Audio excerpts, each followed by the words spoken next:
Assalamualaikum warahmatullahi wabarakatuh. Selamat berjumpa di YouTube channel Realita TV di acara Sarita Sarinya Berita. Ya, tentu saja kita akan membahas perkembangan politik di tanah air. Yang terakhir ini reshuffle kabinet yang dilakukan oleh Prabowo. Ini adalah reshuffle yang ketiga ya sejak berkuasa hampir 1 tahun ya. Yang pertama itu pada 19 Februari lalu dengan mengganti Menteri Pendidikan, Sains dan Teknologi Satrio Bojonegoro dengan Brian Yuliarto. Kemudian yang kedua ini pada tanggal 8 September, nah itu cukup ada nama-nama yang sebelumnya menjadi sorotan diganti ya, seperti Sri Mulyani diganti Budi Ari, kemudian Budi Gunawan begitu ya. Dan yang ketiga ini adalah terjadi kemarin 17 September, nah ini nama-nama yang sebelumnya belum terisi seperti Menpora begitu, ini kemudian diisi dan pengganti BG juga diisi. Kita akan membahas bagaimana langkah Prabowo mereshuffle ini, apakah ini menunjukkan Prabowo sudah mulai bangkit lagi begitu ya untuk menunjukkan giginya. Meskipun masih ada sebenarnya nama-nama bermasalah ya. Bonggolnya masih ada, Bahlil masih ada, Listio Sigit masih ada, dan nama-nama bermasalah lainnya ya. Bahkan hasil reshuffle ini sebenarnya juga masih ada orang yang bermasalah. Kita akan membahasnya ini dengan narasumber yang hadir di studio. Ada Bang Marwan Batubara. Assalamualaikum Bang Marwan. Waalaikumsalam warahmatullahi wabarakatuh. Ya, ada Pak Narko. Assalamualaikum Pak Narko. Waalaikumsalam warahmatullahi wabarakatuh. Dan juga Om Lin. Assalamualaikum. Waalaikumsalam warahmatullahi wabarakatuh. Ini gak usah dikenalkan karena sudah terkenal semua.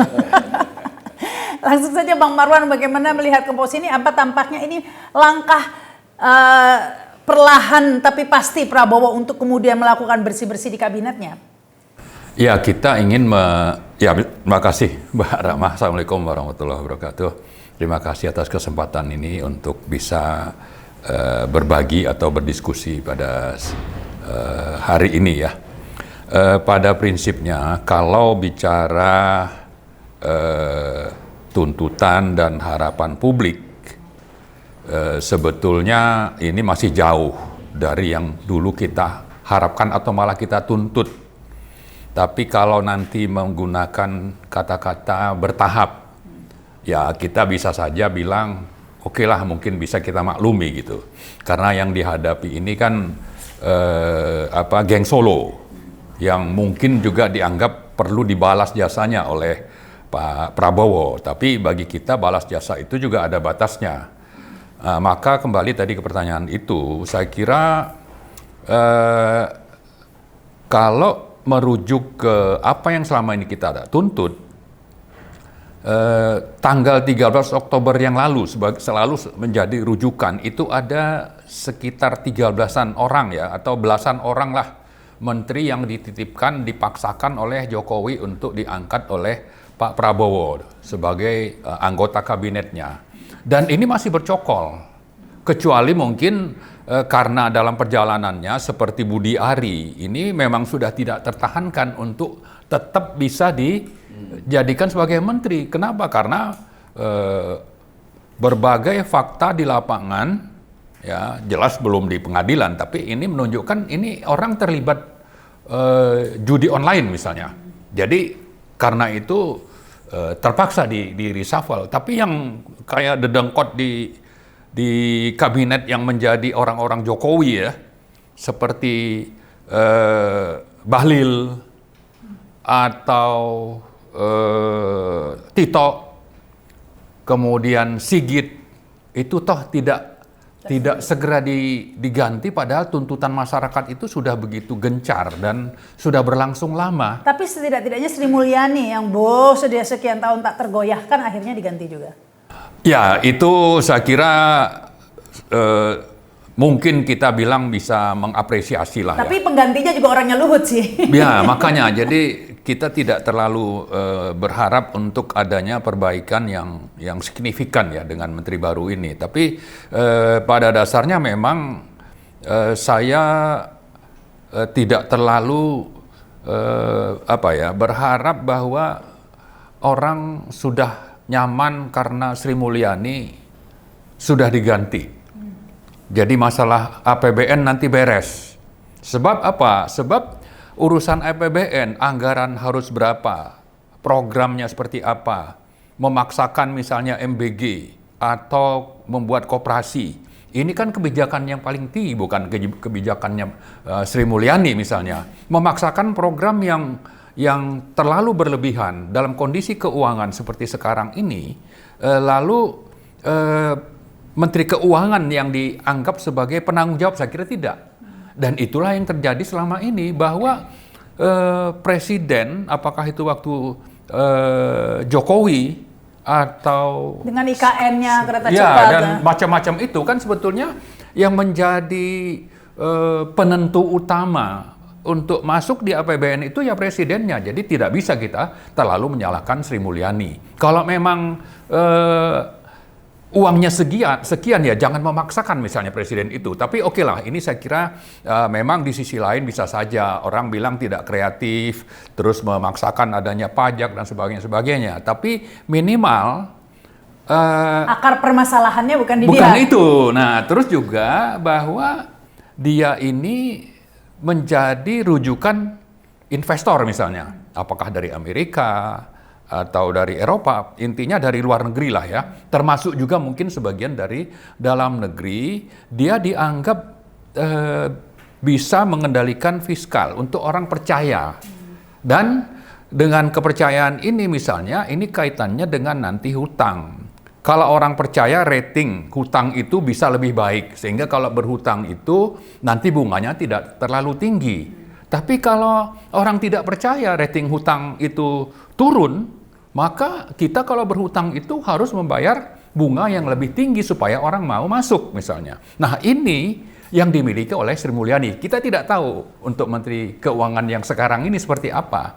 Tapi intinya tetap tinggi meskipun Sri Mulyani bunga utang kita, justru ya, Sri Mulyani kata Rizal. Artinya bahwa waktu Sri Mulyani saja yang investor percaya sudah tinggi, apalagi sekarang misalnya. Nah, karena itu kalau soal pergantian Menteri Keuangan, saya kira itu satu hal yang mestinya Presiden itu juga atau pemerintah terutama itu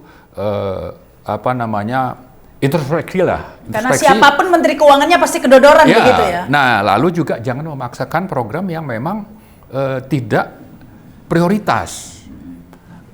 Kalau MBG itu dianggap sesuatu yang bisa meningkatkan pertumbuhan ekonomi, oke lah. Tapi kalau konsumtif, bagaimana kita bilang ini akan bisa meningkatkan pertumbuhan ekonomi? Ini sifatnya spending dan besarnya itu kalau tidak salah tahun depan sudah lebih dari 300 triliun untuk sesuatu yang konsumtif.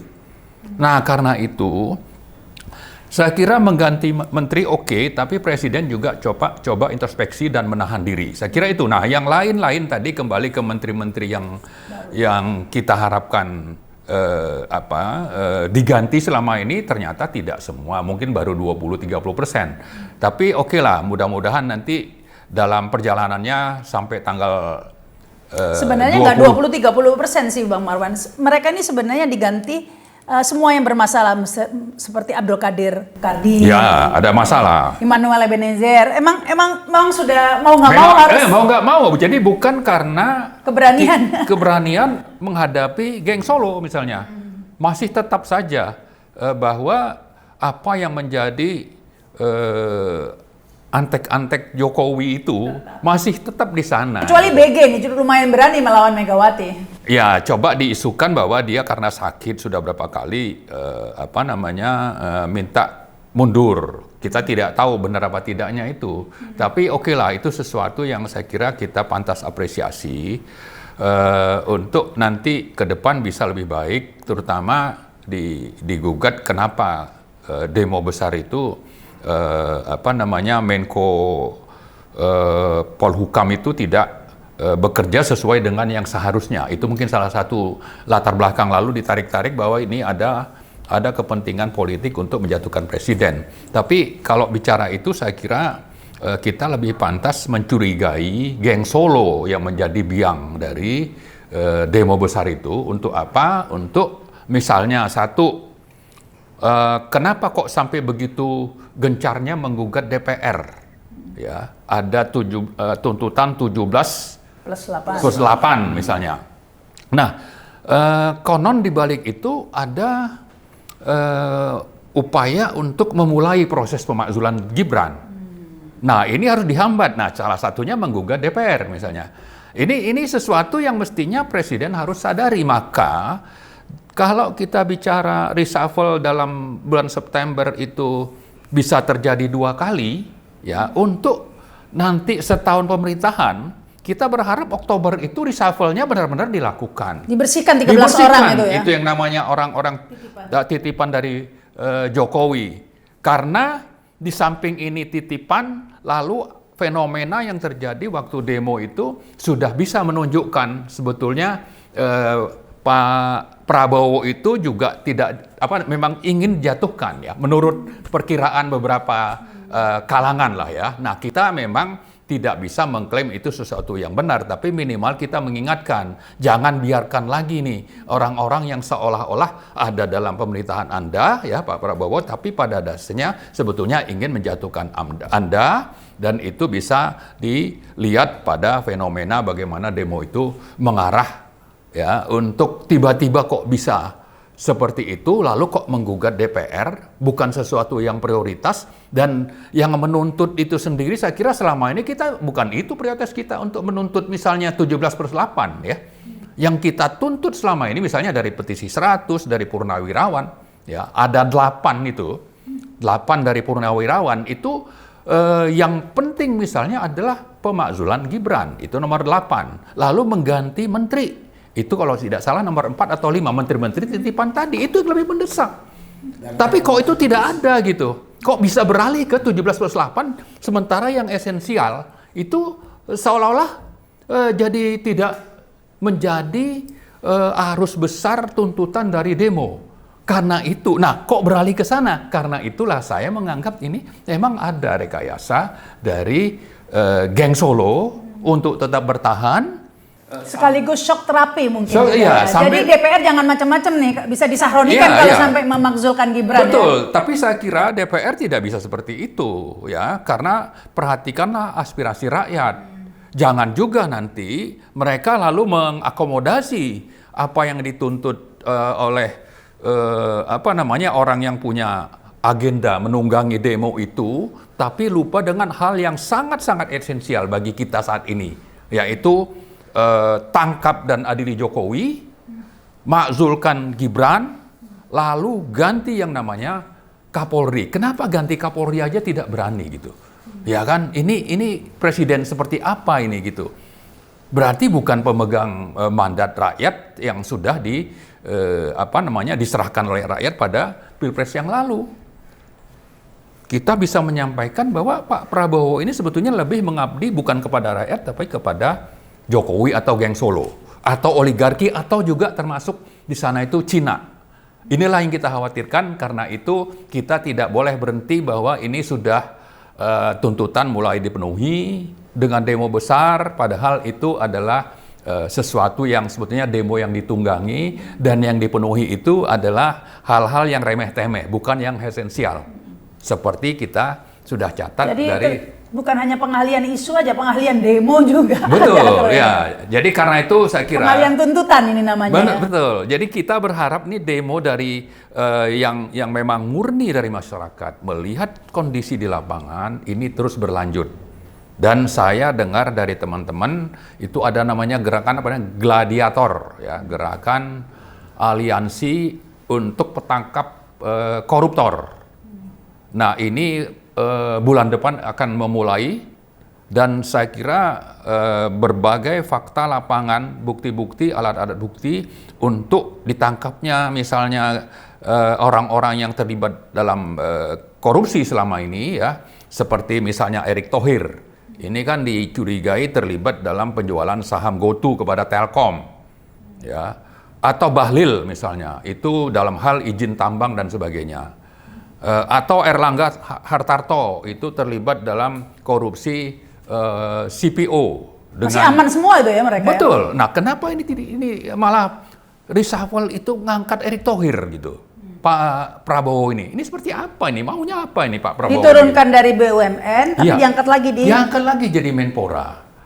Jadi hal-hal ini saya kira tadi saya sebutkan bahwa kalau merujuk kepada tuntutan awal ini masih jauh dari yang seharusnya, Tapi kalau kita bilang bahwa oke, ini bertahap, oke lah, kita tunggu saja nanti. Toh kita berharap nanti Oktober 1 tahun pemerintahannya Pak Prabowo itu benar-benar membersihkan geng Solo dari kabinetnya. Ya, ini Pak Narko melihatnya ini sebagai langkah bertahap-tahap dari Prabowo ya untuk bersih-bersih.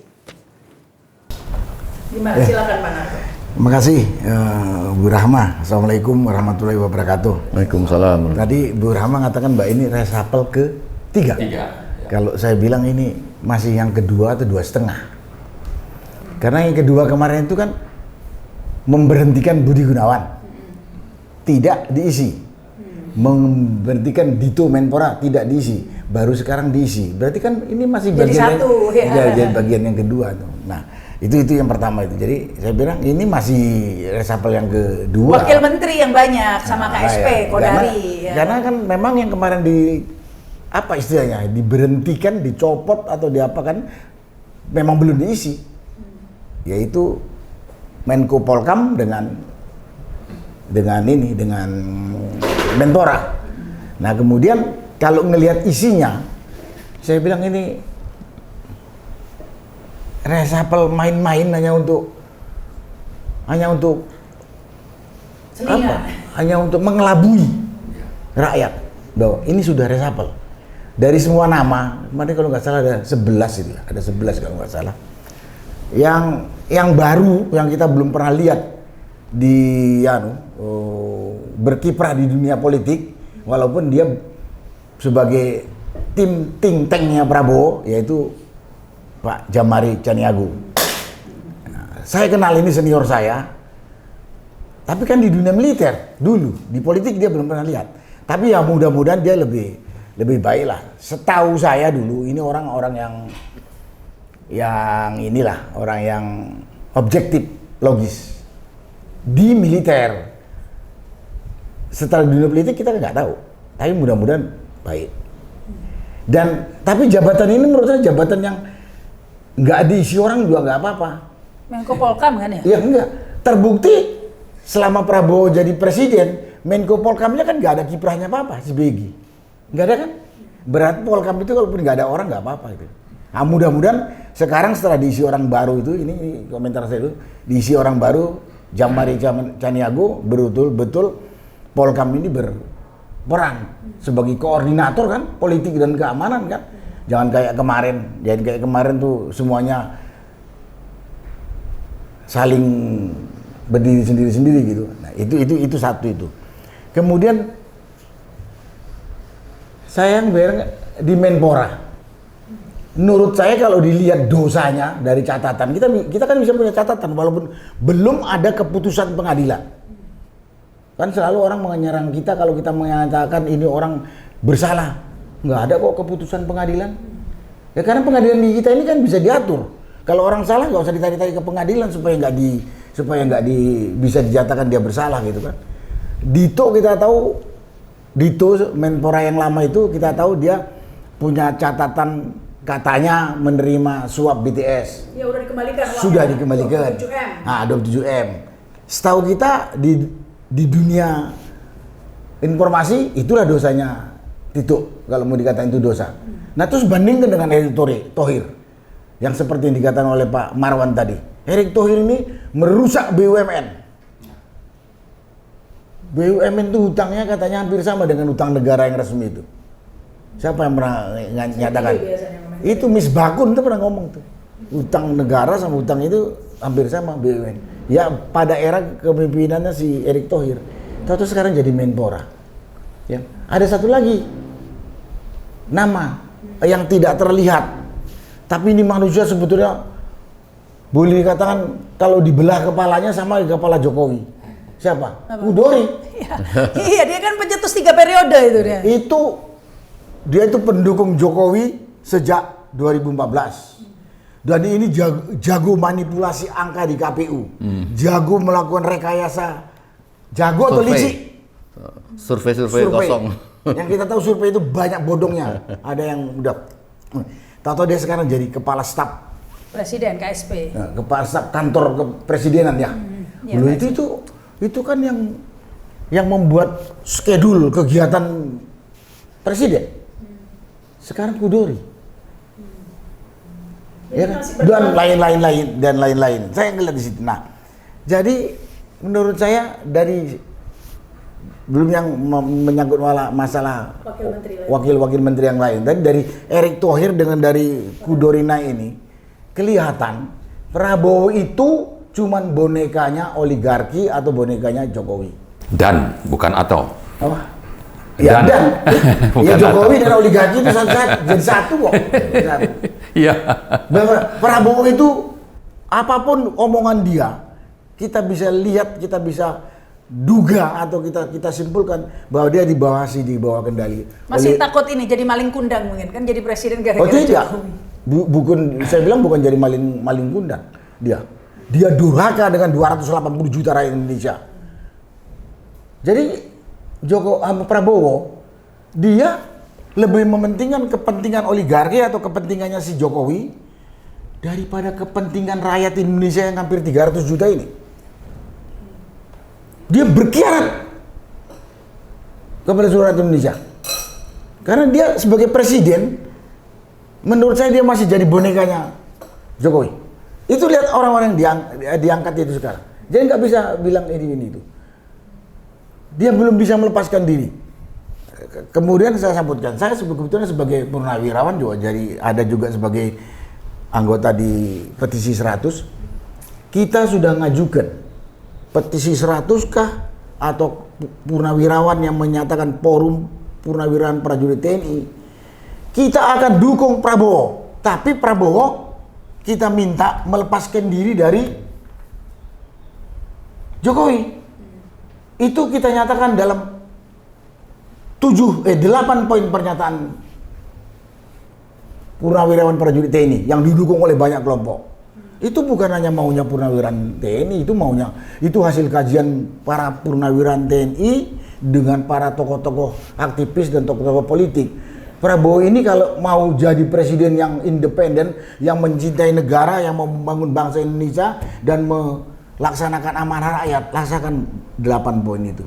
Dari mulai yang pertama kembali ke Undang-Undang Dasar 45, kemudian ada 2 sampai 8 itu mutlak harus dilakukan. Tapi yang sekarang dilakukan oleh Prabowo dari yang 2 sampai 8 itu masih main-main saja. Nah, terus dari mau main-main itu saja, apa kita bisa harapkan Prabowo bisa melepaskan diri Jokowi? Enggak. Karena 8 itu tanda, fakta bahwa Prabowo masih di bawah kendali Jokowi dan oligarki hitam.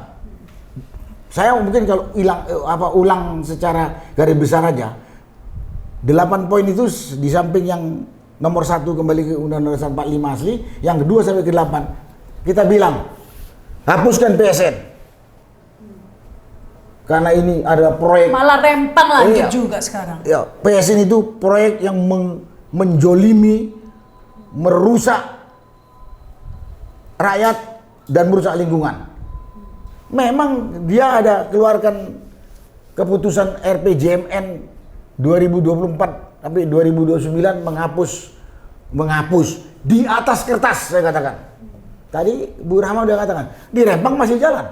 Di PIK 2 masih. PIK 2 masih jalan. Tidak dikembalikan. Jadi gimana Prabowo nggak? Nah itu yang saya heran itu Pak Narko ya, kan selama ini rakyat Indonesia memang menuntut seperti yang disampaikan purnawirawan TNI. Heavy-nya itu menggugat adili Jokowi, biasanya kan seperti itu. Adili Jokowi, makzulkan Gibran, PSN hentikan, PIK 2 Rempang begitu. Tapi demo kemarin malah heavy-nya nggak ke situ, malah ke Sahroni begitu. Iya itu makanya saya bilang. Apalagi 17+8 tadi itu juga kan. Sekarang saya mau nyatakan gini, karena banyak suara Prabowo secara bertahap sedang melepaskan diri dari cengkeramannya Jokowi. Kalau saya dengan teman-teman banyak di kelompok purnawirawan mengatakan belum, tidak. Saya bilang kalau mau melihat bahwa Prabowo itu udah melepaskan cengkeraman Jokowi, 8 poin yang kita sampaikan itu dia respon, dia laksanakan. Sekarang kan baru main-main saja. PSN baru di atas kertas. Resapel, memang salah satu ada permintaan resapelnya masih main-main saja. Masih main-main saja. Masih orang Jokowi masih mengitari dia. Malah sekarang dimasukkan yang namanya Jokower asli, namanya Kodori, jadi kepala staf. ke presiden. Wah, makin terkungkung itu. Habis itu ya yang boleh dikatakan relatif sebetulnya nggak begitu Dito diganti Erick Thohir, masih tetap itu juga. Dan apalagi kita sudah mengatakan itu masalah di PSN reshuffle yang menurut kami masih main-main, ya saya katakan tadi. Terus reformasi polisi baru wacana, karena kemarin juga ada tekanan dari ulama. Memang narasinya beda. Kalau kita mengatakan kembalikan polisi pada tugas pokoknya sebagai penegak kamtibmas dan penegak hukum. Kalau tokoh agama mengatakan reformasi polisi, sama lah sama kita. Tapi di 17+8 itu nggak ada. Ya, tunggu makanya. Nah, dan yang lain-lain. Apalagi namanya makjulkan Gibran, enggak juga. Jadi menurut saya apa yang setahun yang mau dilakukan oleh Presiden Prabowo ini belum ada indikasi kalau dia itu bisa melepaskan diri dari cengkeramannya Jokowi. Dan kita sudah tahu bagaimana rusaknya negara kesatuan Republik Indonesia ini 10 tahun dipimpin oleh Jokowi. Dan rakyat kecuali buzzer yang dituntut oleh rakyat adalah Prabowo harus berani melepaskan diri dari cengkeraman Jokowi yang udah penuh kotoran.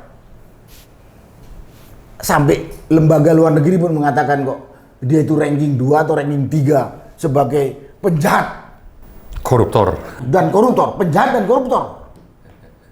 Prabowo masih nggak bisa melepaskan diri, kan? Itu kita bisa lihat. Jadi kalau saya bilang reshuffle tadi itu reshuffle main-main. Mbak Bu Rahma bilang itu reshuffle ketiga, saya bilang itu masih lanjutan reshuffle main-main yang kedua kemarin. Itu yang saya katakan, dan banyak lagi. Nah, kaitan kalau Bu Rahma mengatakan ada tuntutan pengunjuk rasa 17+8, ya, ini sangat mencurigakan dan sudah diketahui siapa yang menuntut. Nggak ada kan? Kalau 8 poin ini yang diajukan oleh Purnawirawan TNI itu jelas dibikin suratnya, tanda tangan siapa. Jadi kalaupun itu dianggap bersalah atau tak bermutu, panggil kita biar kita diskusikan. Baik mau dipanggil presiden atau dipanggil legislatif, siap kita. Kalau 17+8 ini siapa yang nulis? Nggak tahu. Tiba-tiba viral aja. Yang kedua, isinya itu udah mencurigakan banyak. Memang ada sih gitu. Di antaranya, kebetulan saya Purnawirawan TNI. Di situ di 17 maupun di 8 ada katakan reformasi TNI. Apanya TNI yang mau direformasi? yang mendesak justru Polri. Yang mendesak justru Polri yang saat ini walaupun buzzer Jokowi dan Polri menyatakan tidak, yang buat masalah di negeri ini polisi. TNI cuma nonton sebenarnya. TNI juga bermasalah kalau menurut saya. Kenapa jadi penonton? Tok. Ya, saya Purnawirawan TNI, jadi saya berkatakan ada kesalahan TNI jadi penonton tok, lihat negara ini sudah compang-camping. Dan partnernya polisi sudah malang melintang segala macam, dia diam saja malah bergandengan tangan. Sinergi apa? Sinergi itu kan harusnya sinergi dalam kebaikan. Kalau sinergi dalam kejahatan atau kerusakan bukan sinergi, pengkhianatan itu. Nggak ada. Nah, dari situ kita juga bisa simpulkan 17+8 nih kira-kira siapa bintang di belakangnya. Ini compang-camping negara, polisi ngerusak. Saya katakan ngerusak, kemarin saya katakan listio segala macam. Tapi benar-benar Tapi aneh. TNI kok jadi penonton doang gitu. Karena kan selama ini di medsos dan lain-lain terus banyak yang kecewa dengan polisi kan ya. Bahkan sampai mengatakan mending lapor damkar saja. Itu kan viral ya. Udah damkar saja. Tapi ketika dituntutan malah nggak dituntut polisinya. Ya itu. Aneh banget ya. Sekarang kita bisa simpulkan siapa sutradara di belakang 17+8 itu. Itu adalah geng Solo. Nah Pancok. itu kira-kira geng Solo. Geng Solo. Diduga geng Solo. Ya. Untuk menciptakan komedi. Kemarin saya katakan kira-kira geng Solo. Karena yang influencer yang bersuara di media sosial ternyata rekam jejaknya ternyata termol juga begitu seperti Salsabila dibuka kan menjadi ternyata pendukung Jokowi semua. Jadi yang mendukung apa yang membesar-besarkan demo termasuk ke Sahroni dan lain-lain ini ternyata dari kubu ini. Saya nggak membela Sahroni tapi saya melihat ada yang mengalihkan musuh bersama ini ke Sahroni daripada ya Sahroni bukannya sosok yang terlalu baik ya dan DPR. Tapi ini kayaknya ada yang mengalihkan begitu ya, pengalihan tuntutan demo. Bisa jadi. Dan kalau kita lihat 25 Agustus demo itu nggak jelas siapa yang melakukan, tapi kelihatan pengunjuk rasa atau demonstran dengan polisi relatif agak bersahabat. Tanggal 25 tidak ada koordinatornya tapi nggak dihantam sama polisi. Biasanya maghrib udah di tidak ada yang memberitahu kepada polisi tanggal 5 kecuali himbauan tak jelas kan di medsos. Datang ribuan, memang ada benturan kecil, tapi polisi juga tidak, sangat represif. 28 buruh, si Said Iqbal buruh, tapi setahu saya jam 17 jam 15 atau jam 17 Said Iqbal mengatakan buruh pulang. Jumhur juga sama. Nah, tapi kok yang lain keluar muncul, terutama yang tadi yang pakai seragam ojol. Ya saya katakan pakai seragam ojol benar atau tidak gitu kan. Nah, jadi dan kelompok-kelompok lain sampai ada yang korban, sampai 29, sampai 30, sampai 31, coba kalau asli, sampai di mana-mana itu. Kalau asli ya maghrib sedikit langsung diusir gitu ya. Jadi kelihatan sekali itu ada rekayasa, apakah namanya pengalihan isu, apakah ada upaya untuk mendegradasi kewibawaan pemerintahan Prabowo dan lain sebagainya. Atau untuk menakuti DPR supaya nggak berani memakzulkan Jokowi Gibran. Tapi kalau itu pengunjuk rasa gitu. Tapi saya kembali lagi, saya bilang kepada pemerintah Prabowo ini, janganlah mengelabui rakyat, janganlah berargumen yang sebenarnya apa? Untuk mengelabui rakyat lah, tapi ketahui rakyat itu nggak bodoh. Contohnya contohnya reshuffle ini.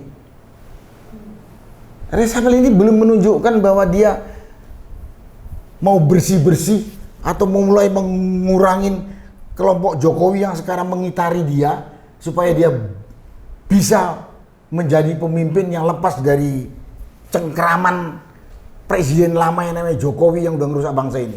Selama Prabowo nggak mau melepaskan cengkeraman ini, rakyat Indonesia ini sudah muak lihat muka Jokowi, termasuk anaknya Gibran. Tahu-tahu sekarang dia masih berasik mesra dengan Jokowi. Tapi udah 1 tahun. Iya. Kurang 2 bulan. Kurang 1 bulan setengah. Ya itu sudah cukup lama sebenarnya. Sudah cukup lama. Dan tetap saja sepertinya Prabowo masih di dalam hokus-pokusnya. Dan kalau berbenturan dengan kepentingan Jokowi dia belum pernah kelihatan. Berani fight belum. Belum. Contohnya PSN. Fight basa-basi. Fight basa-basi. Dicabut apa ininya pagar lautnya cuman. Sekarang malah dialihkan dengan membentuk otorita Pantai Utara Jawa. Itu artinya kepentingan oligarki akan diamankan di situ. Proyek seperti di PIK 2 itu akan lanjut. Ya, memang sudah lanjut kan, memang iya, akan lanjut tapi aman gitu loh. Sudah lagi. ada otorita yang menghandle. Ini kan sangat licik ya. Karena fakta di lapangan bahwa aset negara dirampok, rakyat dirampok, itu tidak ada proses hukumnya dan ini terus berlanjut. Iya, kalau saya melihat di PSN ini adalah bentuk kebiadaban. Orang kuat, oligarki yang di backup oleh pemerintah. Rakyat kecil itu betul-betul digilas. Rakyat itu dari yang miskin sampai yang kaya raya itu rakyatnya pemerintah, rakyatnya Prabowo. Dia harus adil, nggak ada keadilan. Jadi sistemnya kalau rakyat protes dihentikan sementara, tiarap sebentar saja, tapi betul. Kemudian dilanjutkan lagi. Diam. Ya seperti halnya Rempang, kita pikir sudah beres, ternyata masih lanjut dan masih bersuara. Mereka menganggap kami ini bodoh di Rempang. Seenaknya saja mereka mengusir kami.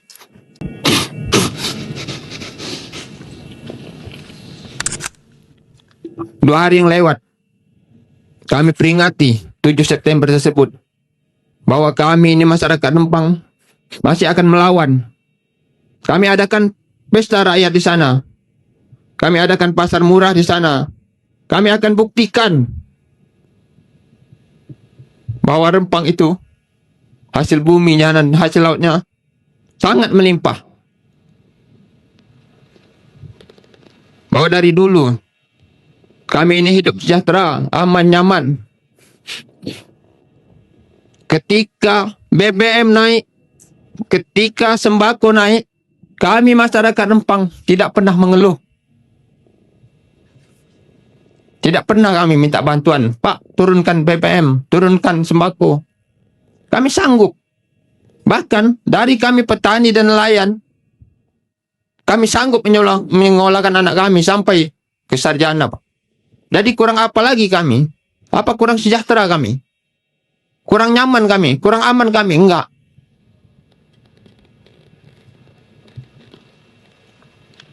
Jadi pembangunan PSN ini alasan dari pemerintah supaya kami ini sejahtera. Buktinya, kami sejahtera selama ini. Sebelum adanya PSN ini. Masih ada Pak Syukri? Masih, Pak.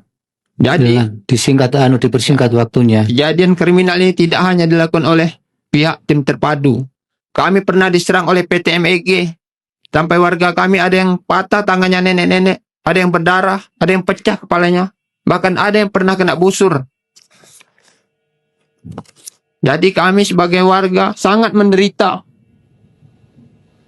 ketika PSN ini masuk. Kami tidak dianggap. Seolah-olah kami itu binatang di sana.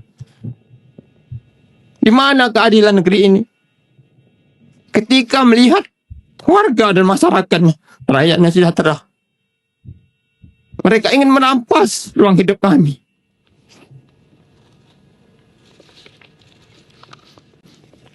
Mereka menganggap kami ini bodoh di Rempang.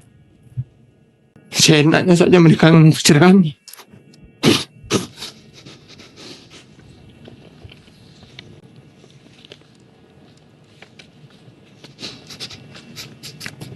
Kami punya wakil rakyat. Tetapi hari ini wakil rakyat tidak datang, Pak. Tidak mau mendengar aspirasi masyarakatnya rakyat. Jadi kami di Rempang itu tidak punya siapa-siapa. Ketika kami punya polisi, pengaman, penganyom masyarakat, pelindung masyarakat, tapi mereka tak mampu melindungi kami. Mereka tidak mau, Pak. Bahkan mereka yang mengintimidasi kami. Jadi kemana kami harus bisa keadilan? Karena itu saya juga jadi ingat begini. Memang yang namanya pola test the water atau coba-coba sejak dulu selalu dilakukan. Ini kalau kembali dengan teman-teman kita yang sekarang lagi mengejar ijazahnya si Jokowi dengan si Gibran. Ini orang nggak punya ijazah nih sebetulnya dua-dua. Apa? Tahu kemarin KPU mengeluarkan suatu keputusan yang memang diralat karena ada tekanan banyak pihak ya, dari tokoh-tokoh gitu yang mengatakan bahwa arsip dokumen masalah ijazah ini tidak boleh dibuka untuk ini. Ini pasti udah orang Jokowi ini, nggak usah diapa-apain. Nah kemudian Wamen Sesnek, siapa itu si Ardi? Juri. Dia mengatakan saya saksi Jokowi punya ijazah. Ini pasti orang Jokowi kan. Masih dipakai oleh Prabowo. Jadi jangan berharap Prabowo itu, kita nggak bisa berharap kepada Prabowo itu kalau dia berani melepaskan diri dari. Kalau sudah dia nggak bisa melepaskan diri dari Jokowi, rakyat itu saya lah hopeless kalau Prabowo itu bisa membawa bangsa ini jadi lebih baik dari eranya Jokowi. Itu. Ini dibayangkan ya, buru-buru Prabowo ini bisa melepaskan dari pengaruh Jokowi. Yang terjadi justru bayangkan saja ya, Prabowo ini tetap dikelilingi oleh orang-orang hardcore-nya Jokowi begitu ya. Die-hardnya si Jokowi. Ya, Kapolrinya masih Listio Sigit. Waduh. Orang terdekatnya yang selalu mendampingi. Panglima TNI-nya masih orangnya si Jokowi. Oh iya. Makanya jadi penontonnya polisi mancang melintang. Jadi yang dikelilinginya itu bahkan orang terdekatnya Teddy. Iya. Mantan ini orang terdekatnya Jokowi, mantan ajudannya Jokowi. Bayangkan, kemudian sekarang KSP-nya orangnya Jokowi lagi. Terus balik semua. Jadi lebih banyak orangnya Jokowi. Orang berpikir negatif apa? Terakhir berpikir negatif ke Pak Prabowo. Kenapa? Dengan dinaikkan si Kudori. Kudori ini Jokowi asli. Kemudian dia dan Luhut adalah corong pertama yang mengatakan Jokowi 3 periode. Nah, kalau orang kayak gini masih dipakai, Itu bisa disebut penjahat demokrasi yang menyuarakan 3 periode. iya, itu. penjahat Berarti atau dia pengkhianat. menjadikan penjahat demokrasi sebagai pejabat dan kita gaji dengan uang kita ini penjahat demokrasi. Apa yang mau diharapkan dari Prabowo kalau masih maki-maki mahasiswa busuk itu? Dan menteri-menteri yang lain tadi disebut Pak Marwan, ada Bahlil, ada Erlangga, ada Julhas, ada Luhut, ada Tito. Ini orang bermasalah yang telah merusak tatanan kehidupan berbangsa dan bernegara. Masih tetap nggak digusur-gusur. Erik dicopot dari BUMN, jadikan Menpora. Jadi reshuffle basa-basi lah ini. Reshuffle basi-basi atau reshuffle bohong-bohongan. Baik, ini silakan ini Om Lim tampaknya masih apa ya, aroma termul masih kuat sekali di kabinet Makin Prabowo. kuat malah kelihatan. Ya, baik. Dengan adanya si Kudori itu. Subhanaka la ilma lana illa ma 'allamtana innaka antal alimul hakim. Saya pura-pura mencoba bisa mengamat secara adil gitu. Jadi mencoba mengapresiasi apa yang dilakukan Prabowo dalam reshuffle ini dalam pandangan masyarakat yang awam gitu ya.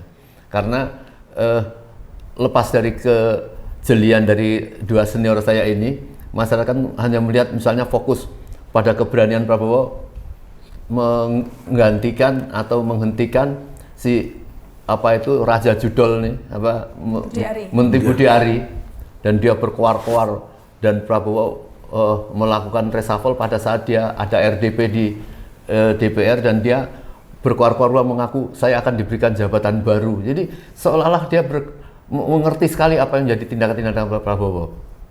Oleh karena itu sedikit banyaknya saya kira reshuffle itu cukup memuaskan rakyat. Karena pada saat awal pembentukan menteri pada saat itu semua orang ribut. Dia sudah mengeluarkan kisi-kisi siapa yang akan jadi menteri, tahu-tahu setelah dari Solo itu mengeluarkan 17 menteri yang ikut, ternyata masih menteri-menterinya Jokowi yang kita mencurigai ini untuk untuk menyerimpet kakinya Prabowo di dalam kebijakan-kebijakannya. Sebentar dari itu udah kelihatan bagaimana apa yang dilakukan oleh si Bahlil tentang kebijakan GUAS dan sebagainya.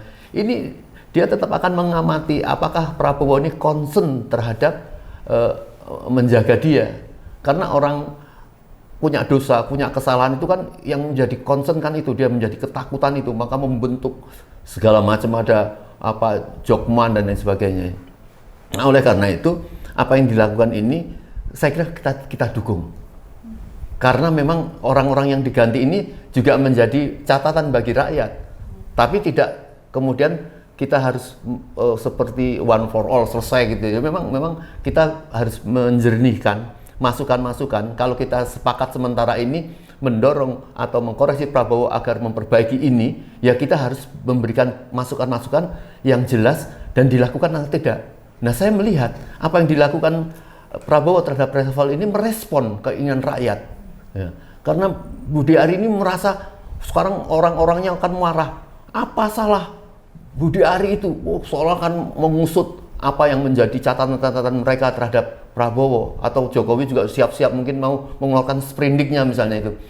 Kita katakan ya harus berani gitu loh.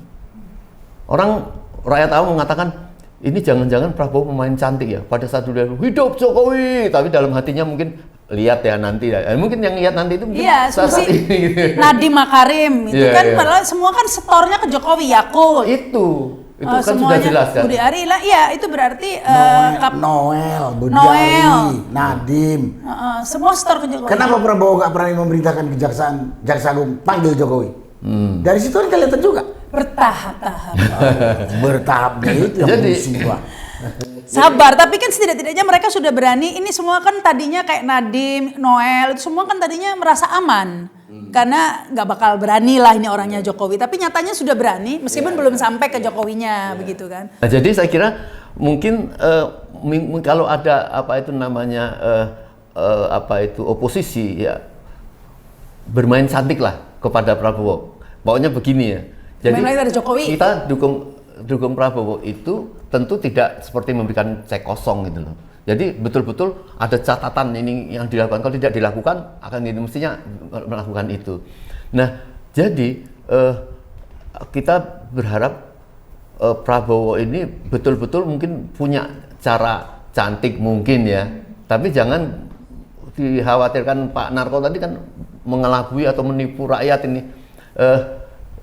Saya kebetulan saja punya catatannya beberapa saat waktu bagaimana Prabowo itu dekat dengan para ulama, nampaknya menjadi good boy ya, orang baik, maka ulama juga senang pada saat itu. Saya kira dengan dia sekarang mendekati juga Adi Hidayat itu kita yang sisi-sisi itu yang kita dorong Prabowo untuk agar memisahkan antara Jokowi yang kita tahu bahwa kita juga tidak yakin bahwa kehebatan kerusakan ini yang dilakukan oleh rezim Jokowi ini dari dia, karena untuk membuat kerusakan yang sempurna ini itu walaupun kerusakan juga butuh otak gitu ya.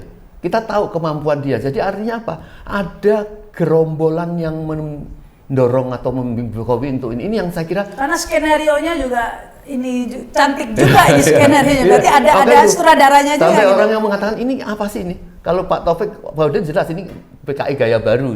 Tapi banyak yang juga memperkirakan hati-hati terhadap oligarki ini.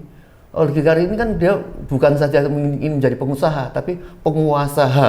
Sudah penguasa dan menjadi pengusaha ya. Walaupun juga ada londoireng juga ya.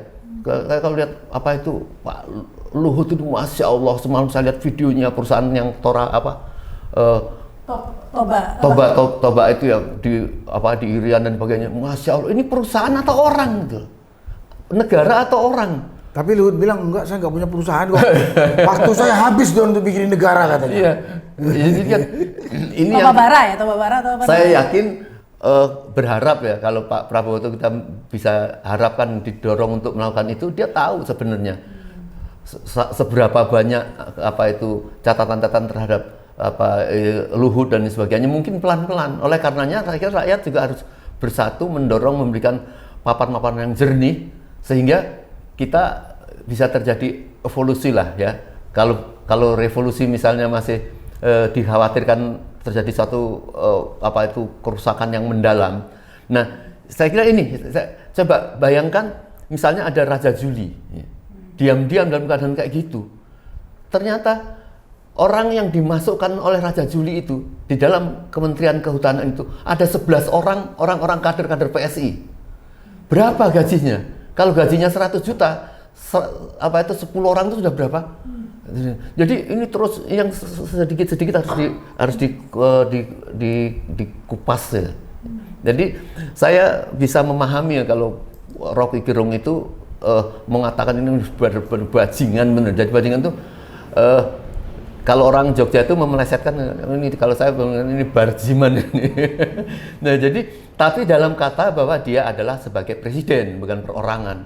Oleh karena itu Pak Prabowo harus membersihkan, jangan jadi disitir-sitir lagi oleh kelompok-kelompok atau gerombolan-gerombolan ini yang dikhawatirkan entah oligarki di belakangnya atau PKI di belakangnya. Saya kira itu. Ya, ini Bang Marwan, kita bicara soal reshuffle kabinet ini, kalau menurut saya sebenarnya ada yang lebih penting lagi di reshuffle gini ya. Karena kalau kabinet Prabowo ini kan ya memang kalau menteri-menterinya seperti yang disampaikan Pak Narko tadi, ya ini kan membuat penderitaan rakyat Indonesia selama 5 tahun. Tapi yang perlu di reshuffle lebih penting lagi itu adalah KPU.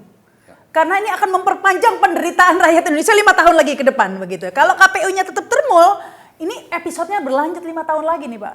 mending sebelum kabinet kalau menurut saya ini KPU dulu lah. Nah, kemarin meskipun sudah dibatalkan itu aturan konyol ijazah dirahasiakan itu, tapi itu sudah membuka kedok bahwa sebenarnya KPU itu termol. Jadi nggak menyelesaikan masalah. Inti masalahnya dia tidak independen.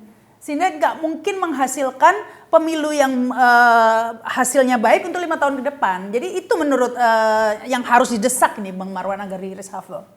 Ya, sebelum ke situ saya ingin sedikit menambahkan ya soal demo besar dan tuntutan 17/8.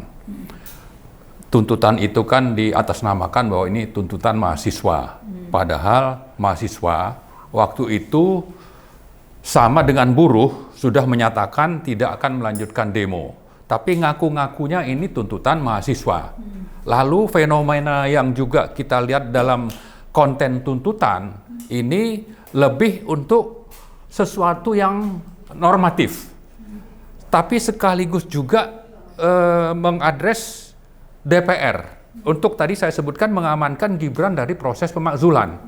Nah, fenomena-fenomena seperti ini saya kira perlu didalami oleh Pak Prabowo karena saya sangat meyakini bahwa ini adalah agenda dari geng Solo dan Cina dan Kongrat Hitam. Nah, konon katanya pemerintah akan membentuk tim pencari fakta. Saya kira ini perlu segera diteruskan bahwa supaya dengan itu ada alasan kuat, ada alasan ilmiah bagi Pak Prabowo untuk memenuhi tuntutan dari pendemo yang sebenarnya, bukan pendemo yang menunggangi dan mengatasnamakan bahwa ini tuntutan rakyat dan tuntutan mahasiswa. Karena tuntutan ini adalah alat bagi oligarki, bagi Jokowi, bagi geng Solo untuk mengamankan diri sambil bagaimana supaya akhirnya Gibran aman untuk dimakzulkan dan nanti bisa melanjutkan pemerintahan. Lalu di sisi lain juga nanti yang namanya Pak Prabowo dengan atas nama tadi Gerakan Rakyat ini bisa dimakzulkan justru yang naik itu Gibran. Nah, karena itu kita mengingatkan pertama tadi mahasiswa jangan mau ditunggangi, tolong mahasiswa ini segera konsolidasi dan nyatakan bahwa apa yang sebenarnya mendesak prioritas perlu dituntut untuk dijalankan oleh pemerintah. Nah, yang kedua kepada Pak Prabowo, Anda jangan lagi memberi kesempatan kepada geng Solo, kepada Jokowi untuk bercokol di dalam. Karena mereka justru seolah-olah ingin mendukung Anda, tapi faktanya memanfaatkan gerakan mahasiswa, demo, dan mungkin Cina ya untuk justru menggerogoti pemerintahan Anda. Ini yang kita ingatkan. Nah, kembali tadi ke pertanyaan, sebetulnya kenapa sampai ada putusan KPU nomor 731 yang dikeluarkan oleh KPU ya, ada ketuanya, tapi kok ada gayung bersambut dari istana, dari Wamen Setnek ya, Juri Ardiantoro. Ini yang mengaku-ngaku dulu waktu dia jadi kepala KPUD menjadi ketuanya dan menerima dokumen antara lain ijazah Jokowi. Kemudian waktu 2014 dia juga menjadi anggota KPU yang katanya menerima salah satunya dokumen ijazah dan itu menurut si juri ini adalah asli. Kan ada filenya. Makanya ini kan sebetulnya satu paket untuk melindungi Jokowi dari gugatan ijazah palsu, sekaligus melindungi Gibran. Karena Gibran juga diduga kuat ijazahnya palsu, tidak lulus SMA misalnya. Itu sudah banyak yang menyuarakan. Pendidikan terakhir. Ini saya kira satu paket dengan apa yang tadi kita persoalkan. Pak Prabowo, tolonglah Anda jangan sekedar bicara ini sudah reshuffle, tapi Anda tidak menyentuh mana yang esensial, mana yang memang dituntut oleh publik, yang mana yang dituntut oleh purnawirawan. Misalnya itu saya baca di butir ke-6 untuk mereshuffle menteri-menteri titipan Jokowi karena di istana itu ada Pratikno, ya, lalu ada Juri Ardiantoro. Ini adalah dua orang yang memang punya kepentingan mengamankan suksesi dari Jokowi ke Gibran, ya, dan juga menggunakan tadi mahasiswa untuk bagaimana ini bisa tercapai. Nah, karena itu bersihkanlah ini segera. Kalau memang ya Pak Prabowo itu ingin berkuasa dan berkuasa untuk kepentingan negara dan rakyat. Bukan sekedar berkuasa, sudah pernah jadi presiden, terserah ini apakah untuk kepentingan rakyat, untuk kepentingan negara, atau untuk kepentingan Jokowi dan Cina misalnya. Nah, kita tidak mau hal yang kedua ini. Kita mau Pak Prabowo tolong, Anda sekarang didukung oleh seluruh rakyat. Untuk apa? Untuk berkuasa, tapi sesuai dengan konstitusi dan sesuai dengan apa yang selama ini menjadi harapan dan tuntutan rakyat. Bukan sebaliknya. Anda berkuasa tapi justru kepentingan geng Solo Anda akomodasi. Anda ditunggangi oleh atau dipakai sebagai ini banyak penunggangan untuk justru nanti bisa menjatuhkan Anda. Nah, kita tidak mau seperti itu. Nah, kembali tadi juri ini adalah geng Solo yang perlu segera di reshuffle. Termasuk yang namanya Pratikno. Memang mantan rektor, tapi ini adalah salah satu yang merekayasa ijazah Jokowi dulu dalam waktu misalnya Pilpres.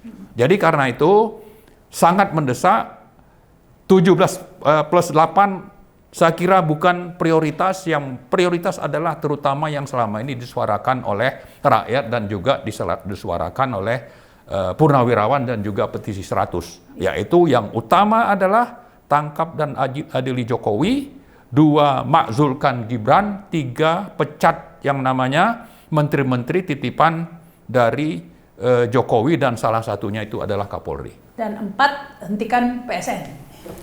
PSN dan juga IKN. IKN ya, PSN dan Iya, IKN. iya. Nah, ini Pak Narko, soal tadi itu kan dikatakan bahkan Juri Andiantono mengaku, oh saya melihat ijazahnya Jokowi waktu jadi ketua KPU. Tapi kan melihat saja itu kan sebenarnya bukan omongan, pasti ada filenya kan. Nah, KPU berarti dengan demikian KPU punya file ijazah asli Jokowi, harusnya ditunjukkan dong ya. Nah, ini menunjukkan warna KPU itu sebenarnya seperti apa, bagian dari permainan ini dong. Lantas bagaimana nasib pemilu kita ke depannya ini kalau KPU-nya masih kayak gitu? Gini Mbak, kalau menurut saya KPU ini harus direformasi. Harus direformasi. Ya, harus direformasi. Organisasinya dan orangnya. Selama masih seperti saat ini, orang KPU itu pilihan dari pemerintah. Pilihan dari pemerintah. Ya dia akan taat kepada pemerintah yang berkuasa. Dan itu udah dari awal. Tidak. Kalau KPU masih seperti ini organisasinya dan orangnya, nggak ada harapan kita mendapatkan pemimpin seperti pilihan rakyat. Karena rekayasa itu mudah sekali dilakukan oleh KPU. Mudah sekali dilakukan. Saya nggak percaya kecuali ketua KPU yang sudah mati, Kamil Manik, saya percaya itu. Tapi sudah di akhirat dia sekarang. Tapi dia mungkin denger nih. Ya. Dugaan kita kalau dia dibunuh, dugaan kita besar sekali. Apalagi kalau lihat foto-foto jenazahnya, karena saya nggak lihat jenazahnya. Karena dia memang pernah ada menulis sebelum dia meninggal kepada seorang teman bahwa dia itu dalam kondisi yang terancam segala macam. Dia kan itu kalau KPI masih seperti ini, menurut saya KPI itu harus diisi oleh semua perwakilan.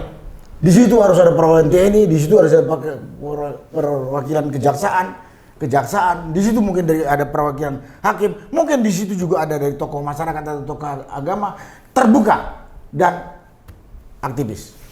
Selama KPU itu orangnya pilihan dari pemerintah, tak bisa kita harapkan. Seperti dari mulai era Pilpres yang lalu lah, dari era SBY lah sampai sekarang. Saya nggak gitu percaya itu. Karena orangnya dipilih oleh pemerintah. Basa-basi diketahui oleh DPR. DPR itu juga bagian banyak juga orang-orang pemerintah. Yang menurut saya reformasi dulu organisasinya. Maksudnya harus diisi oleh semua komponen bangsa yang yang kompeten dan yang inilah ya, yang tepat secara aturan. Ya, kompeten dan tepat. Yaitu tokoh tadi, tokoh politik. Kemudian aturannya dia harus terbuka. Dia harus terbuka. Kemudian beri sanksi, hukuman mati bagi penipu suara rakyat. Hukuman mati. Karena kenapa saya berkata hukuman mati? Dia nipu rakyat Indonesia yang hampir 300 juta ini kok. Itu. Kemudian ya dalam pemilihan itu betul-betul objektif dan selektif. Jangan dipilih oleh, saya ingat begini, saya lupa itu. Kandidat ketua KPU yang lalu itu ada 4 atau ada 5. Dalam pemilihannya yang paling sedikit suaranya malah menang jadi duduk jadi. Siapa yang kemarin yang Cabul rambutnya itu, putih? yang cabul itu. Bukan yang rambutnya putih. Afifuddin. Bukan yang sebelum itu. Ya yang kasus cabul itu. Kali Bukan cabul ini yang itu. cabul itu yang sekarang ini. Oh enggak, yang lalu. Yang lalu Yang juga. pertama. Yang lalu. Yang dosen itu Jadi, kan. Iya. itu dulu ya kata. KPU ini harus diperbaiki, direformasi. Terutama isinya harus orang-orang yang bisa mewakili semua komponen. Terpilih. Hasyim Asyari atau siapa ya? Hasyim Asyari. Yang kedua, kemudian ini sanksi hukum terhadap pelanggaran penipuan suara rakyat. Ini pengkhianatan ini. Ini pengkhianatan ini. Kalau tidak, nggak ada gunanya lah. Nggak ada gunanya. Karena kemarin itu saya lihat anggota KPUD di tingkat kabupaten pun yang menetapkan dari pusat. Dari pusat. Ketua KPUD kabupaten kota yang menentukan dari pusat. Ada apa ini? Kok bukan dipilih sama orang daerah sana? Jadi koordinasinya ya, pusat. koordinasinya gampang. Kalau saya ketua KPU pusat, saya nentukan ketua KPU di kabupaten kota itu kan berarti dia harus orang saya, gitu kira-kira. Gampang diatur. Jadi saya katakan harus direformasi. Baik struktur organisasinya, siapa isinya, baik aturannya. Termasuk dalam aturan itu termasuk sanksi. Aturan itu keterbukaan tadi. Kalau tidak, enggak. Di Jadi samping itu memang penggunaan teknologi itu ya betul-betul jujur. Ya. Jadi intinya sebetulnya orangnya pilih orang yang jujur. Kenapa saya? Memang mencari orang sejujur malaikat nggak ketemu.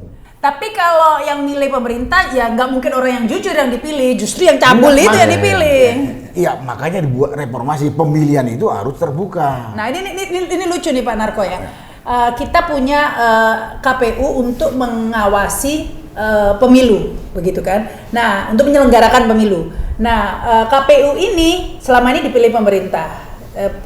Saya usul, gimana kalau untuk anggota KPU ini pun untuk pemilihnya kita pemilu lagi nih pemilu. Jadi pusing. Soalnya kalau nggak gitu udah gelap terus Iya. atau kayak di Nepal aja pakai Iya, hati iya, atau apa iya. itu. Iya betul. Jadi sebenarnya sangat mudah ya, nggak perlu harus ada pemilu, namanya pemborosan kan. Cuman nggak kalau kita membuat sistem dulu yang sebaik mungkin, karena sebaik mungkin sehingga maling sulit lah untuk nggak ketahuan. Itu yang katakan. Karena itu saya katakan istilah orang-orang yang nggak bisa. Kalau semuanya orang KPU, orang-orang KPU yang ditetapkan oleh pemerintah atau orang ketua KPU, semuanya takut sama bosnya. Tapi kalau di situ ditempatkan misalnya TNI, ditempatkan juga polisi, di tempat aktivis, ada tokoh agama, tentunya ini semua juga orang-orang pilihan. Ya, saya katakan tadi, yang paling benar sebenarnya cari orang jujur. Tapi kan nggak mungkin cari orang jujur itu sejujur malaikat. Enggak, orang jujur banyak Pak, Ya, banyak orang, tapi nggak akan dipilih orang jujurnya itu. Enggak, makanya kita yang tentukan. Kita yang tentukan. Gitu. Carilah orang jujur, habis itu kemudian kita pilih. Saya katakan reformasi dulu supaya maling susah Sistemnya ya Nah, Pak. sistemnya itu. Intinya saya katakan tadi keterbukaan. Itu kan salah satu sistem. Isi orang-orang dari segala macam lembaga. Di situ ada TNI, ada polisi, ada kejaksaan, ada hakim, ada aktivis, ada tokoh agama. Sehingga kalau juga masih mereka bisa kompromi, ya sudahlah kita apalagi kita pikir lain. Tapi tidak seperti sekarang. Semuanya orang KPU. Sehingga mereka gampang berkompromi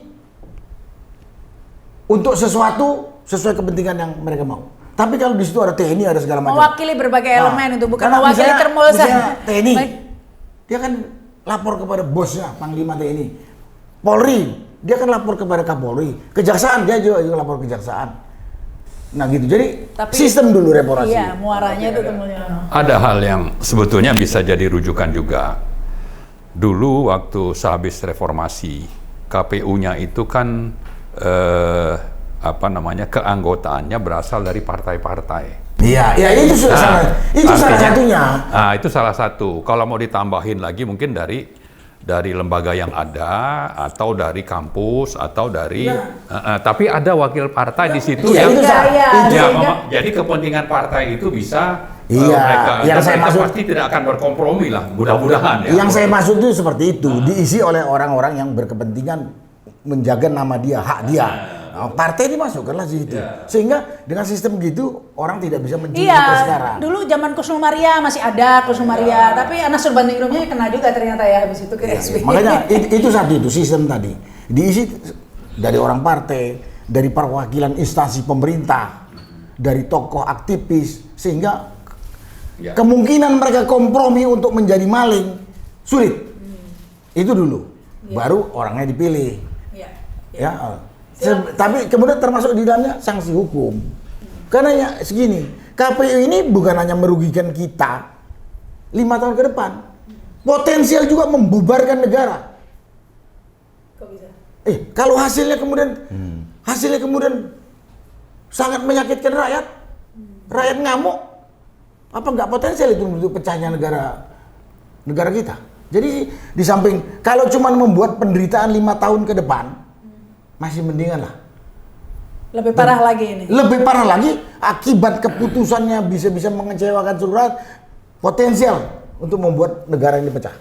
Sebenarnya itu sudah terjadi ketika kemarin ini 2024 ini kan banyak yang sudah kalau sampai ini akan memisahkan diri begitu ya. Meskipun Dan alhamdulillah nggak terjadi begitu ya. Ya, alhamdulillah nggak terjadi. Karena itu sekali lagi lembaga ini memang harus menjadi perhatian pemerintah. Tapi kalau pemerintahnya juga seperti sekarang misalnya Prabowo, gua juga pingin nih 2 periode katanya. Ya berat. Wah, gua nggak mau, kata Prabowo kan. Gua mau bikin KPU yang kira-kira nanti bisa membantu saya. Nyari orang kayak malaikat nggak ketemu. Maka kita lah bersama-sama bersuara. Ini sangat menentukan. Termasuk kan sanksi hukum yang tegas benar begitu. Ini karena ini kan bukan hanya membuat penderitaan. Sebenarnya DPR itu ya, DPR mestinya. Iya. Tapi DPR berkepentingan juga supaya dia kepilih sebagai anggota dewan, dia juga Iya. harus Ya, makanya bernegosiasi dengan KPU. kita Ya, rakyat pusing itu- deh. kita rakyat harus Jadi, bersuara. saya- Ini silakan yang terakhir ini, Pak Umlim. Baik KPU, MK, Bawaslu, ini suatu hal yang memang tidak boleh disepelekan karena kita akan memilih seorang pemimpin yang penyelenggara negara. Kalau ini sudah diubak-ubak sama rezim yang seperti kemarin ini, jangankan itu, KPK saja dia mau turun jadi presiden ini masih menitipkan untuk pansel yang harus siapa yang harus letakkan sampai itu. Ini kan berbahaya. Bayangkan MK. Kita tahu ada Undang-Undang 90 itu yang menghasilkan anak haram putusan MK itu ya. Kita tanya, rakyat pasti bisa menjawab. Apakah waktu membuat keputusan itu mengubah umur supaya itu ada mungkin lebih dinamis atau lebih kekinian itu, atau karena ingin menciptakan supaya Gibran itu jadi wakil presiden? Coba mana yang jelas? Undang-undang itu dibuat hanya untuk bagaimana memuluskan Gibran jadi wakil presiden. Sampai sekarang kasus KPU ini ada pengecualian yang walaupun tadi dia dikatakan dibatalkan. Ini kan dia akan menjadi menjadi anak asuhnya, jadi bisa jadi menjadi anak haram KPU juga ini. Saya lihat bocoran dari Sotmes. Apa sih yang ditutup-tutupi dari data di KPU tentang presiden dan wakil presiden? Wakil presiden tadi saya lihat itu isian dari Gibran itu misalnya ada pembandingnya itu kalau nggak salah Pak Mahfud MD lahir, tanggal lahir, kemudian pendidikan terakhir S3. si Gibran ini nulis pendidikan terakhir, titik 2, pendidikan terakhir. Jadi, loh apa maksudnya itu? Di sini disembunyikan, mungkin tidak berani juga belak-belakan seperti apakah lulusan UTS, apakah dari Singapura. Karena nanti akan diusut oleh orang-orang macam Bambang Tri. Kan nggak mungkin kan luar negeri mau ditunggangin dengan seperti itu. Yang jelas kesaksian orang Solo, Gibran itu mungkin pas naik kelas 2 atau kelas 2 dan di Santo Thomas atau College de Brito, saya nggak ngerti, dia ke Singapura. Kalau Pak Taufik mengatakan tahu dia di Singapura itu adalah berobat karena apa, ada kecanduan dan sebagainya, tapi kan kita nggak ada data fakta ya. Tetapi yang jelas apakah dia kemudian itu mengambil SMA, kemudian melanjut ke UTS. Yang jelas kalau menurut Roy Suryo, UTS itu kan dia mengambil matrikulasi di beberapa perguruan tinggi di luar negeri itu. Kalau orang mau masuk suatu universitas yang bagus itu kan tidak bisa langsung masuk program, fakultas. Mesti harus ada penyesuaian, yang mungkin penyesuaian bahasa, penyesuaian. Nah, itu kita tidak tahu lulus atau tidak. Kalau itu pun lulus, itu yang mungkin diakui bahwa dia ada lulusan S2 di ini kan apa itu sangat lebih mudah sekali untuk salahnya pakai ngomong Singapura sih, jadi nggak bisa diangkat jadi rektor gitu kan. Ya Singapura gimana mau angkat jadi rektor? Itu semua itu cuman omongannya buzzer ya. Yang jelas ada satu fakta, ada surat keterangan dari Dirjen Dik yang ditangani oleh salah satu dirjen yang mengatakan bahwa Gibran telah mengikuti kursus setingkat kelas 12 SMK ditandatangani. Berarti dia nggak lulus SMK, nggak lulus SMA. Apalagi S1, S2. Apalagi S1, S2. Sudahlah, itu kan anunya dia saja itu. Jokowi juga nggak punya itu ijazah. Kalau ada tinggal tunjukkan nih ijazah gua. Masuk penjara kau yang nuduh aku. Selesai kan? Ya. Kalau dia bilang, hei ini ijazah asli gua. Kata si Jokowi. Nah, masuk penjara kau, Tipa, Rismond, sama Roy. Selesai kan? Tapi kan nggak ada. Nggak ada. Ya ini. Nah, kecuali mulut orang-orang bayaran dia, termasuk si Yudi tadi itu. Termasuk rektor UGM. Ya termasuk rektor UGM si Opa. Enggak, udah lu simpel saya kok menganalisisnya. Jadi saya kira memang harus berani koreksi sangat tajam sekali ya tentang Gibran ini. Akhirnya kita kemudian berat menegakkan makzulkan. Ini akibat kita tidak mampu mencegah pada saat dia proses awal di KPU itu mendiskualifikasi karena data-data itu. Ya. Apalagi kemudian kalau waktu itu sudah sempat diviralkan masalah Fufu Fafa. Sangat menyedihkan sekali. Saya kira wakil rakyat harus mencobalah, walaupun tidak suka ada fitnah misalnya gitu. Dilihat dulu, benar enggak? Nggak mungkin orang sekapasitas Roy Suryo dan teman-teman itu mau melakukan fitnah hal-hal yang tidak penting. Yang sudah diuji kemarin itu kan. Bahkan sampai orang-orang itu iseng nomor teleponnya dikirimi GoPay keluar Gibran. Nah, jadi karena enggak di KPUD Solo jelas nomor HP Pupu Papa itu yang dicatat. Iya, ya udah mau apa lagi gitu, bukan Roy Suryo lagi sudah. Di KPUD Solo itu nomor HP Gibran ini yang beredar di Pupu dan Papa. itu ada nomor yang ada di Pupu Papa. Selesai. Nah, sehingga memang sekarang beratnya pemakzulan itu karena dulu tidak berhasil mendiskualifikasi akibat dari KPU ini, saya kira gitu. Nah, sekarang walaupun sudah seperti itu bukan tidak berhasil, Pak.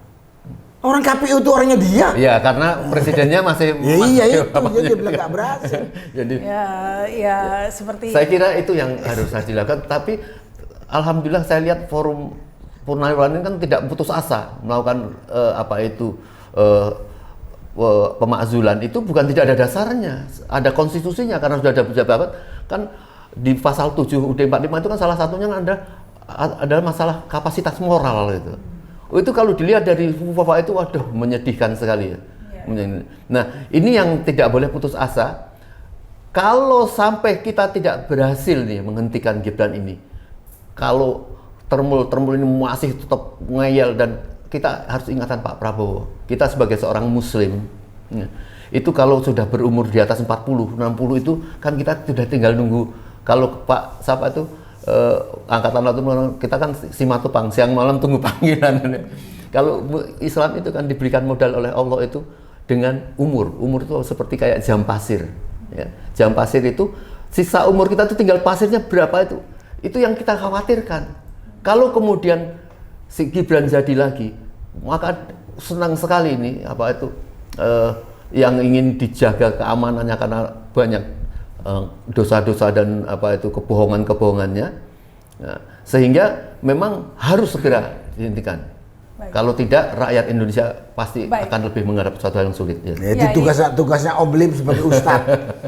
Dan memang tambahan itu ya singkat ya silakan. Ya, jadi sebetulnya putusan KPU 731 yang digabungkan dengan pernyataan sikap dari Wamenseknek Juri Ardiantoro ini sudah menunjukkan, mengindikasikan adanya niat jelek, ada motif, ada mens rea, ada niat jahat untuk melindungi, melindungi siapa? Melindungi Jokowi dan Gibran terutama.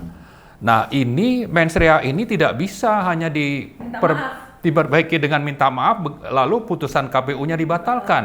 Nah, Pak Prabowo dan DPR ini harus bersikap. Kenapa? Esensinya saja bahwa ini yang namanya peraturan itu ada statusnya di bawah undang-undang. Sudah ada niat jelek, ada kejahatan yang dilakukan. Jadi jangan diam. DPR ini harus segera, kalau perlu pecat itu pimpinan KPU. Kemudian Pak Prabowo buru-buru pecat ini si juri. Karena dialah yang menjadi penggerak untuk bagaimana supaya KPU itu menerbitkan peraturan nomor 731 tadi. Jadi kita menuntut dua nih. Nah, yang terakhir, yang ketiga, kita bicara penerus atau wapres kita sekarang ini ya, yang memang sangat-sangat tidak qualified. Mahasiswa jangan diam. Ya, jangan mau namanya dipakai dengan tuntutan 17+8, tapi hal esensialnya tidak ada di situ. Sementara nasib bangsa kita dan nasib Anda sebagai penerus negara pemerintahan ini itu ada di tangan bagaimana Anda bersikap terhadap kejahatan. Dan itu saya kira salah satunya supaya mahasiswa segera bergerak lagi, salah satu yang prioritas adalah bagaimana supaya terjadi proses pemakzulan Gibran di DPR dan terus di MPR nantinya. Baik, terima kasih nih Bang. Sebenarnya penting sekali ini, Pak. Jadi memang ini harus selesai masalahnya, karena kalau tidak akan terulang lagi. Yang kita khawatirkan kan jangan sampai terulang lagi. Maka tuntutan masyarakat untuk tangkap dan adil Jokowi itu suatu hal yang sangat mutlak sekali. Sudah beberapa buku yang dikeluarkan ya.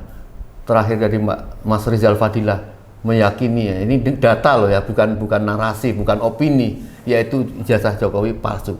Dari White Jokowi Fever. Itu RRT itu juga lumayan. Nah, ada satu lagi, saya tidak berhak untuk menyampaikan secara luas bahwa ada satu senior kita yang sebentar lagi akan launching sebuah buku. Ya. Buku ini juga bicara masalah data, ya, bahwa Jokowi patut dihukum mati. Ini saya kira layak dihukum mati. Ini data-data semua ini. Ini tidak bicara narasi, tidak berapa ini silahkan KPK dan sebagai semuanya ini benar nggak? Termasuk kita ketahui bahwa tentang kasus Tom Lembong dan sebagainya. Semua orang mengatakan atas perintah Jokowi ini. Manusia ini tidak bisa dibiarkan ya sampai kemudian termul-termul ini malah bisa mengkokohkan ini. Saya kira kasihan termul-termul ini kalau kata Rocky Gerung, Joko Mania itu dalam di Google itu ya, kalau dilihat mania itu orang yang sedang ada gangguan jiwa. Bagaimana orang kayak Jokowi dibangga-banggakan, sekarang ada tongol lagi, aku adalah Jokowi. Ini kan memalukan orang-orang pinter.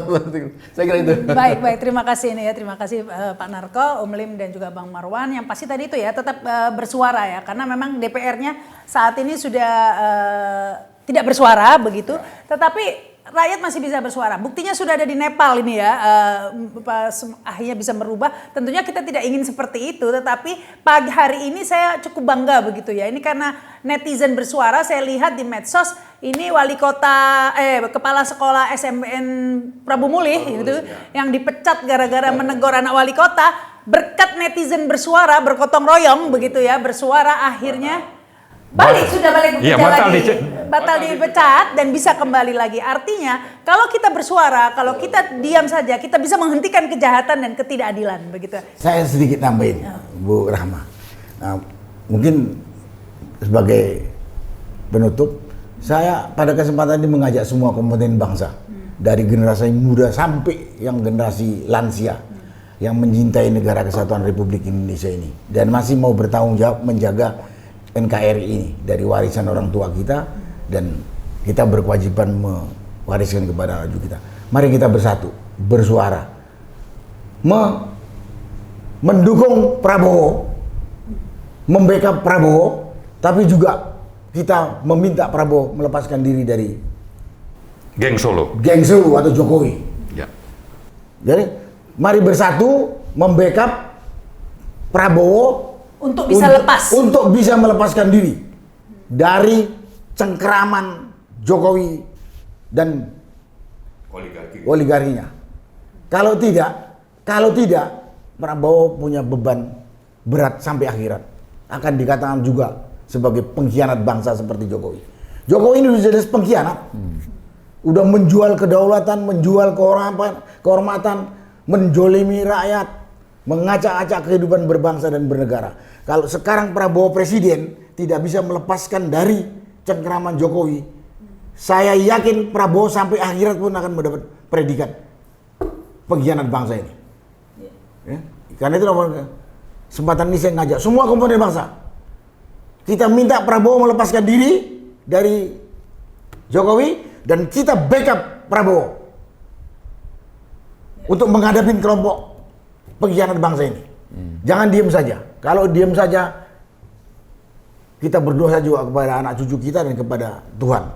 Dan kepada bapak-bapak kita yang telah mendirikan negara dan bangsa ini. Yang sudah mengorbankan nyawanya ya. Yang sudah mengorbankan nyawa dan bangsa. Itulah yang bisa saya sampaikan pada menutup ini. Terima kasih, Bu Baik, Rama. terima kasih. Agar kita tidak diam saja begitu ya. Karena orang itu diam biasanya kadang-kadang ada yang nggak peduli, nggak ngerti begitu ya. Nah minimal dengan tayangan ini mengertilah sedikit-sedikit ya. Agar tidak mudah dialihkan isu oleh pengalihan isu. Baik. Terima kasih yang sudah menyaksikan tayangan ini. Jangan lupa subscribe dan komen. Saya Rama Sarita. Wassalamualaikum warahmatullahi wabarakatuh. Sampai jumpa.